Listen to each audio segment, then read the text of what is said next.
কৃষি ডিপ্লোমা শিক্ষার্থীদের ৮ দফা দাবি বাস্তবায়নের দাবিতে সড়ক অবরোধ করে বিক্ষোভ করেছে শিক্ষার্থীরা। বৃহস্পতিবার বেলা ১২টায় ঢাকা বরিশাল মহাসড়ক অবরোধ করে বিক্ষোভ করে কৃষি প্রশিক্ষণ ইনস্টিটিউটের শিক্ষার্থীরা। শিক্ষার্থীদের বিক্ষোভের কারণে বরিশাল রহমতপুর ইউনিয়নের ঢাকা বরিশাল মহাসড়ক আটকে যায়। এতে দীর্ঘ যানজটের সৃষ্টি হয়। ভোগান্তিতে পড়ে দূর দূরান্তের যাত্রীরা।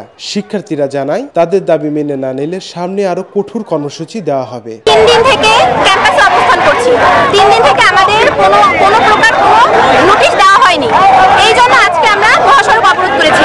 এরপরে যদি আমাদের দাবি মেনে না হয়, সামনে আমরা আরো শক্ত হাতে আন্দোলন বেগবান করব এবং শক্ত হাতে জানিয়ে দিতে চাই স্পষ্টভাবে, আমাদের যদি সামনে অতি দ্রুত কোনো পদক্ষেপ আমাদের না নেওয়া হয় এ বিষয়ে ৮ দফা দাবির বিষয়ে আমরা কঠোর কর্মসূচির ঘোষণা দিতে পারি। শিক্ষার জন্য আমরা এটিআইতে মানে কৃষি প্রশিক্ষণ ইনস্টিটিউটে 4 বছর যাবত আমাদের শিক্ষা কার্যক্রম শুরু। সেখানে আমাদের 4 বছর পর কোনো উচ্চশিক্ষার কোনো মূল্যায়নই করা হয় না। পৃথিবীর এমন কোনো দেশ নেই যেখানে শিক্ষা দিয়ে বৈষম্য করা হয়, কিন্তু অন্যান্য ডিপ্লোমা প্রকৌশলীদের যেখানে 4 বছরের কোর্স শেষের পরে তাদের উচ্চশিক্ষা গ্রহণ করার সুযোগ আছে, সেখানে আমাদের কৃষি ডিপ্লোমা শিক্ষার্থীদের কোনো উচ্চশিক্ষা গ্রহণ করার কোনো সুযোগই নেই।